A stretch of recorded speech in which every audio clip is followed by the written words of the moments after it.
All right. Well, hello, everyone. I've got another story to tell. I spent the last week back home in New England, in Connecticut, Massachusetts, and had a few encounters. So, nothing bad, but um, something profound that I've not had happen before. So, two things: relamped two churches.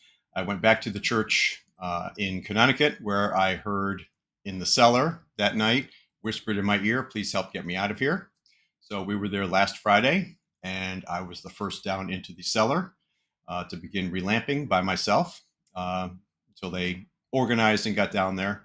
As soon as I got down into the basement, I turned on the lights, and let me tell you, the energy was off the charts. I've not felt energy like that in a very long time, very strongly, and I don't know, it's just like walking into an electric field.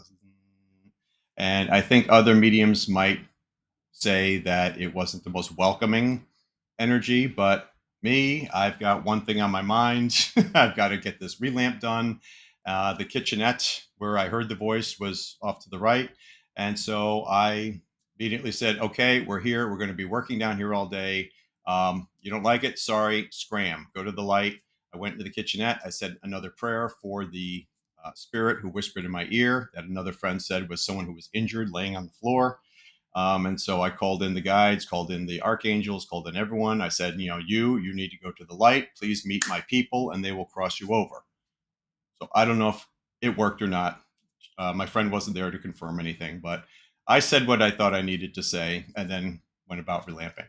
On Sunday, I was up in Massachusetts, and I decided to go to the Oxford, Massachusetts Congregational Church, which a relative of mine, uh, the Barton side of the family, my mother's side, were in that area in the late 1600s to the early 1900s.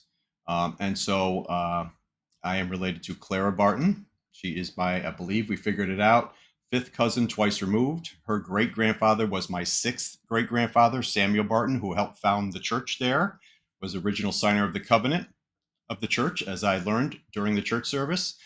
So I told them I was coming. They have a Clara Barton memorial window in the church, so I wanted to see that. And so I'm driving over there Sunday morning. I left a little early so I could stop by Dunkin'. And yeah, as I'm driving down towards the town, there's a street sign, Clara Barton Road, Clara Barton birthplace. So drove up there all the way up on top of the hill and found the place. And there's a sign. It's a museum now. So I get out, start taking pictures, and right off the bat, there's that white light feeling.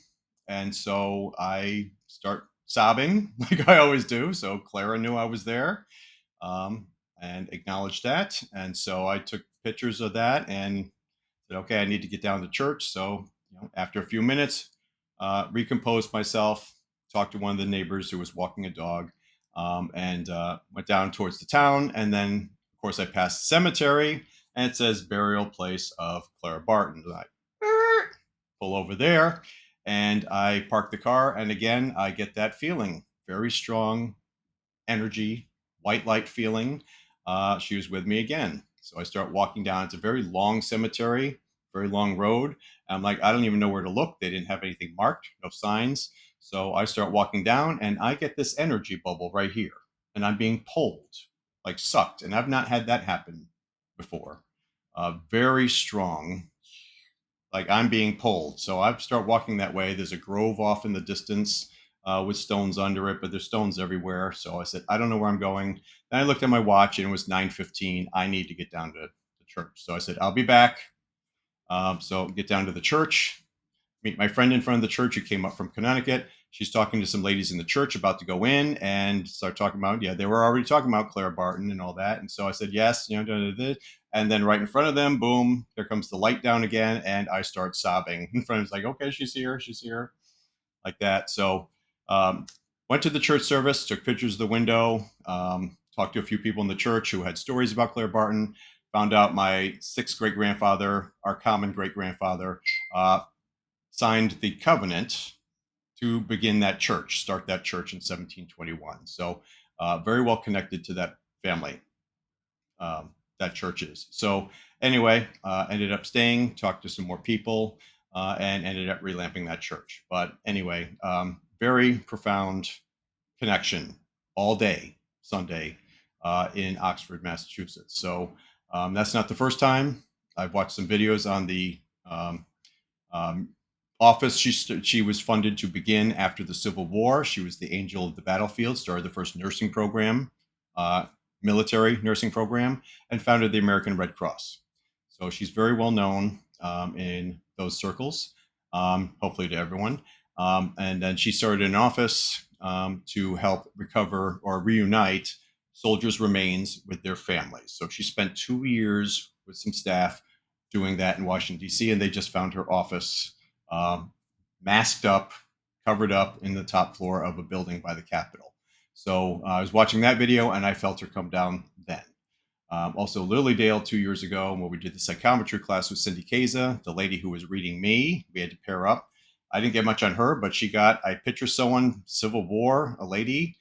She reunited people. Bam. So Clara has been in and out of my life for a couple of years now. So I think she's very close. Maybe she's a guardian angel, an advisor, spirit guide. I don't know, but she seems to be very easily invoked. When I start thinking about her, I can feel her with me. So anyway, the most profound energetic experience I've had in a very long time. And again, that's the first time I've ever been pulled energetically in a direction. We went back later at lunchtime, and yes, indeed, that's where the family plot was. So we found her stone and a few generations before and after. And so, yeah, I was overwhelmed, to put it mildly. So, anyway, that's my story.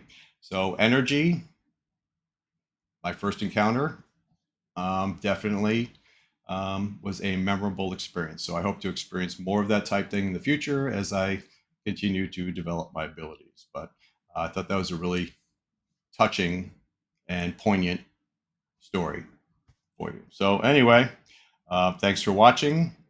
Please subscribe if you want. You can watch my other videos where I have tons of other ghostly encounters, spiritual encounters. So thank you for watching.